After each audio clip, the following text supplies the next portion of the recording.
what is the purpose of life? See, because if we don't have any idea what the purpose of life is, we're going to have zero idea of how to be happy. We're going to think that happiness is a new car, the perfect partner, the income we've always wanted, a level of fame or power, whatever we think that, or even perhaps fewer problems, smaller bills, better health. We'll have all sorts of categories that we create that seem to equal happiness to us. But the astonishing thing that I've learned in my work is that happiness has to do with none of those things. Again, happiness has to do with none of those things. Now take it from me if you don't see it in your own life. Because I don't know how to say this. This is a tough thing to say because it sounds like I'm trying to boast or brag, and I'm not. But folks, I've had all the things in life that I thought I needed to be happy at one point in my life. See, I've had my new cars, I've had my beautiful homes with 80 acres in the countryside and all that. I've had, made, enough money to satisfy anybody. I've had wonderful relationships. I've had 9 children. I have an incredible wife. Gosh, honestly, from a physical point of view, there's nothing more for me to want or experience except more of that, but practically nothing new. And yet I want to tell you that it's possible for me and any one of us to have had all of those things and still not be happy. Whoa, that's not new, of course, we all know that. Some of the richest, most powerful, famous people in the world are very unhappy. What's that about? What is that about? So what does happiness mean? And what God said to me was, of course, what it doesn't mean is all this stuff. See, you got to get what I'm telling you here, because it's not unimportant. 98% of the world's people are spending 98% of their time on the 98% of the stuff that doesn't matter. Whoa. Did you hear what I just said? I just said that 98% of the people are spending 98% of their time on the 98% of the stuff that doesn't matter. And we think that it does. We think that's the stuff that's going to make us happy. But it has nothing to do with the purpose of life and who we are and why we came here. Earlier now in this lesson, we talked about who we are. We said that who we are is, dare I put it this way, God. That we are an aspect of God, an individuation of divinity, a singularization, if you will, of the singularity of the only thing that is, singularized in one, the plural made singular, could I put it that way? And that's who we are. And why then have we come here to this physical life? What is the purpose of life? That's the next teaching point I want to get to. Because I asked God this question. Of course, I said, God, I don't understand. If it's in fact true that it's not about the car, the house, the spouse, the children, the raise I just got, the promotion, the accomplishments, the achievements, the power, the wealth, If it's not about that stuff, then what is it about? God said, well, see, the problem is you don't know who you really are. Once you understand that who you are is me, God made human, then you will understand that I came to physical life in the form of you.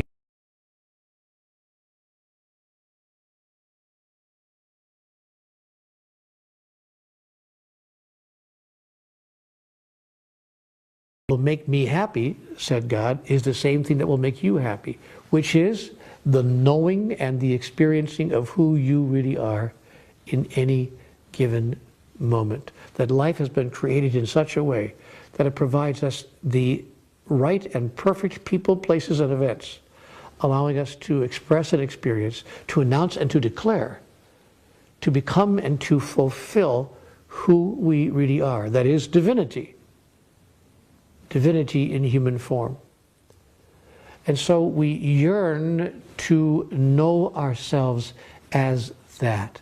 And people who know themselves as that, by the way, don't care how many cars they have or don't have, how many raises they got or didn't get, how much power or money they have accumulated or have not accumulated. They're just utterly uninterested in any of that.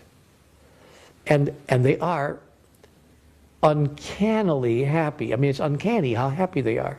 And we've seen people like this. We've read about them. We've heard about them. We've even met them in our own daily lives. And they're walking all over the planet right now. Thich Nhat Hanh, the great Buddhist monk, is one that I've happened to cross paths with. And there are others, the Dalai Lama and others. And you might say, oh, well, if we're talking about people at that level, we're talking about walking saints. But in fact, I'm not sure that we're only limiting it to those few rare individuals who have risen to a level of consciousness where they can demonstrate what someone like Thich Nhat Hanh demonstrates every day of his life. I don't think that we're needing to limit ourselves to that particular category of human being. My own experience has been that many people, many people, and I've met them, not just the Thich Nhat Hanhs of the world, have reached that level or have gone to that place from time to time. Now, maybe that's you. Maybe you've reached that level from time to time. Haven't we all had those mountains, those what I call mountain peak moments, when we get it? We get it. We have a direct internal experience of who we really are.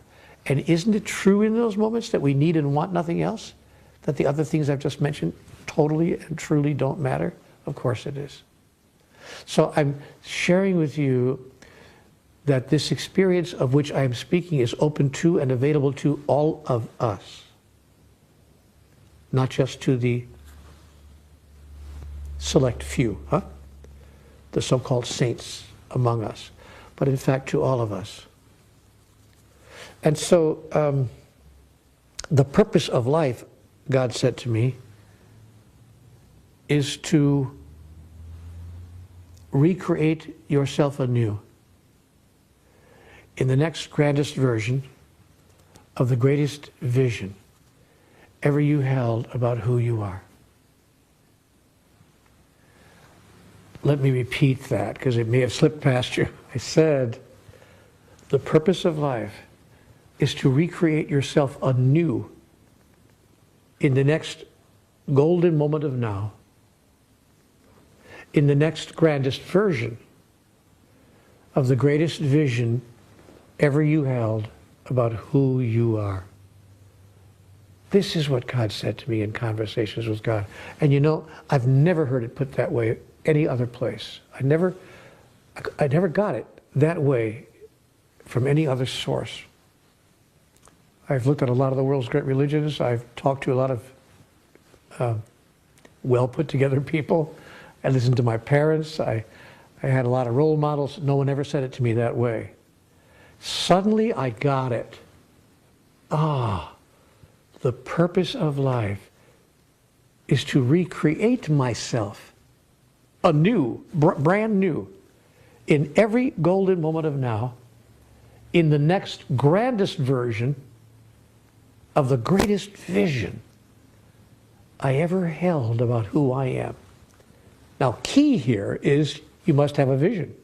That is, you must have clarity. You must have a vision of who you are, or you can't recreate yourself in the next grandest version of that because you've got no vision that you're holding. So I'm always saying to students, first you must hold a vision of who you really are. And I want to encourage you, it can be any vision you want. I mean, there are no limits here, but I want to encourage you to have your vision have nothing to do with cars or houses, perfect partners, or certain income levels, or any of those things that we are all clear don't matter. But here's the irony of it, by the way. Here's the irony of it in case you feel you have to eschew those things, step aside from them, and abandon those once held wishes. When we move into the next grandest version of who we really are, that is, when we shift the whole of our life priorities away from those things I've been talking about, houses, cars, wages, power, fame, fortune, all that stuff. When we shift our focus away from that to this real reason for being on the earth, interestingly enough, all that stuff that we thought we were wanting so badly, that we thought was going to bring us that lasting happiness, all that stuff comes falling down on us without effort. I can tell you that from my own life. I went from living on the street, from not having 2 nickels to rub together, and that wasn't a turn of phrase, that wasn't a figure of speech, that was my literal truth. I did not have 2 nickels in many of those moments to rub together. And I went from that to a place where all the things I've ever wanted in life fell down on me and were produced in my environment, in my reality, without effort. Someone far more eloquent than I put this particular formula in a nicely worded phrase.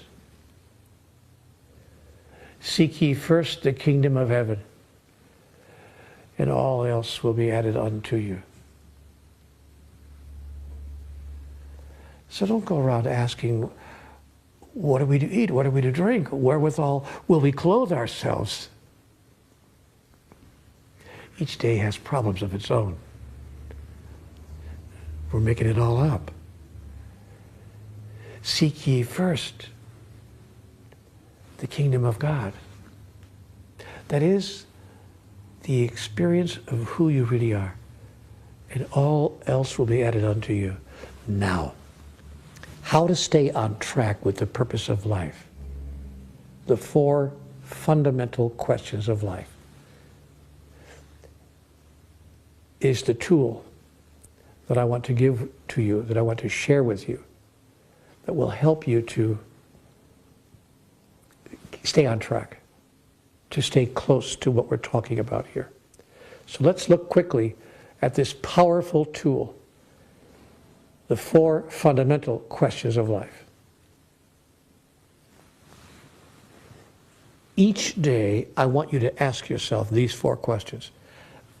Get out a lipstick or a bar of soap, and write on the mirror of your vanity or where you do your shaving, whatever, the bathroom mirror. Write these 4 questions. Number 1, who am I? Number 2, where am I? Number 3, why am I where I am? And number 4, what can I do about that? What do I intend to do about that? And I want you to ask yourself these questions as often as you can. I suggest that at the beginning of this process, people do this every day. Sometimes every hour of every day. Wouldn't it be interesting if you had these 4 questions on a small piece of paper in your pocket or in your handbag or someplace where you could get to them quickly? And you could ask yourself these questions, remind yourself of your answers to these questions, which, by the way, will change from day to day and from time to time, unless they do not. But wouldn't it be interesting if you had these questions in front of you and you could ask yourself and answer these questions at any time that you wish? Because I'm telling you that if you stay in touch with your answers to these questions, you'll stay on track, and that purpose of life that we talked about a minute ago will become part of your daily and your moment-to-moment experience. So the 4 questions, again, that you ask yourself as often as you can, particularly at the beginning. Who am I? Where am I? Why am I where I am? Why am I in this place? And what do I intend to do about that? Now, before we close this lesson, I want to give you this assignment. This is your homework assignment for next week. Take out the spiral notebook or your little course notebook that you got last week and write out your answers to these questions. First, write the questions, one on each page, and give yourself plenty of room, and then write out your answers. The answers that you give to these questions right now, those answers might be different tomorrow or next week or next month, but your answers right now. Now I'm going to give you my answers, but I want to be real clear here. There are no right or wrong answers to these questions. See, there's no incorrect way to answer the questions. But while there are no right or wrong answers to the questions, you must ask the questions. These questions will bring you freedom and give you the tools with which to step into the true purpose of life, so that you might then have what you thought you wanted, but now know that doesn't make any difference. Those things don't make any difference. And those things will come falling in on you without effort. All these things that we are in this exploration stage, step 2 of the process of how to live as God. All of these things we're talking about, you will learn how to, and you'll explore how to experience these things in your life without efforting for them, by asking these 4 questions. Here are my answers, and we'll see how they line up with yours, and they don't have to be even close to yours, but here are my answers.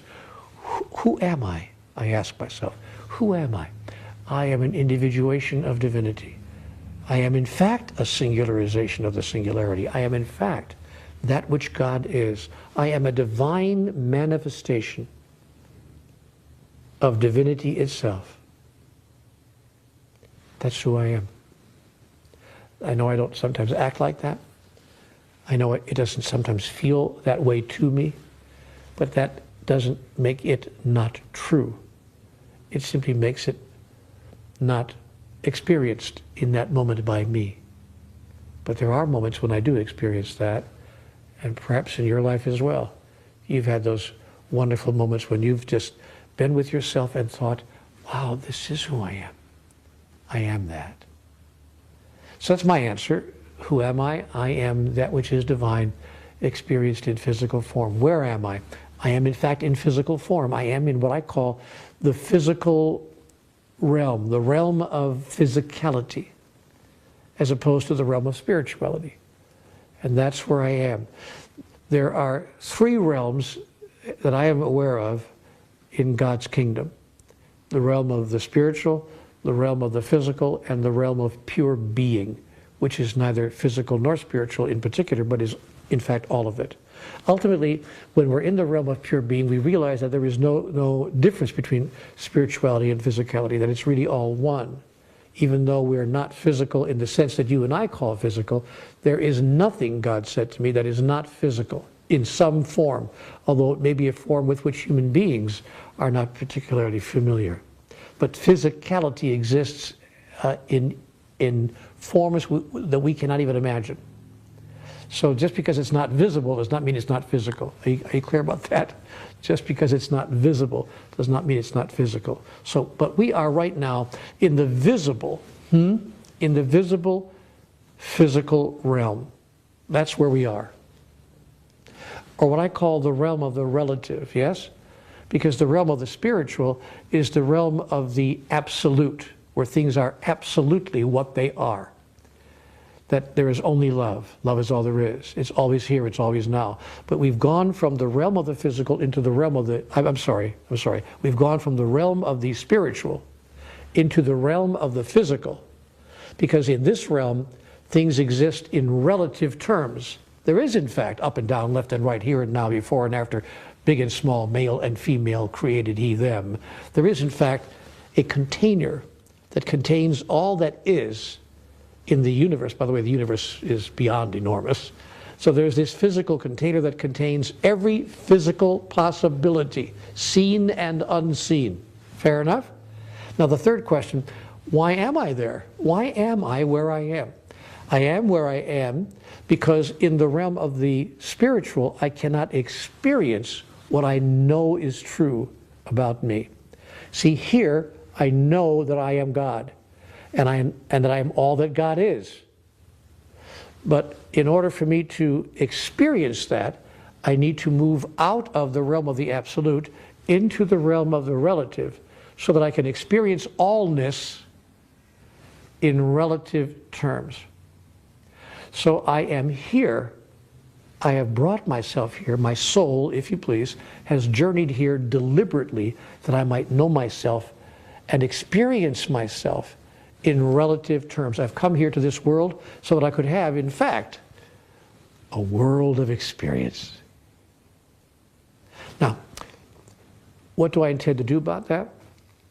Well, I intend to hold that world of experience in a new way, in a way that allows me to demonstrate to myself that I know what I'm doing here, that nothing is happening by accident, that there are no bad outcomes, that nothing bad can happen to me, in the sense that everything that occurs and exists in the realm of the relative occurs and exists for my own benefit, that I might know and experience, express and become, declare and be who I really am in relationship to it.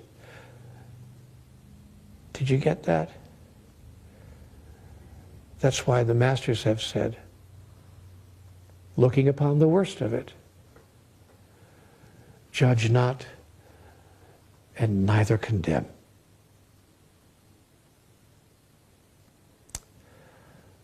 That's what I came here to tell you in this lesson today. Your homework is to put those 4 fundamental questions of life into your notebook and answer them.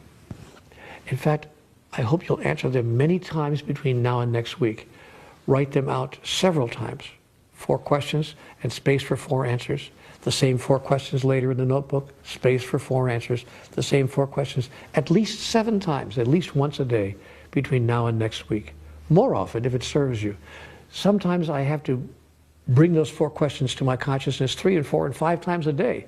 Driving down the street, encountering somebody at the supermarket, in my home, interacting with my family, discussing things with my colleagues at work, whatever it might be. Often I have to ask myself those questions. Stop myself in the middle of my process. Stop life, in a sense, in the middle of its process, to just say to myself for 10 seconds, wait a minute, wait a minute. Who am I? Where am I? What part of the physical realm is this particular place? Why am I here in this particular place? And what do I intend to do about that?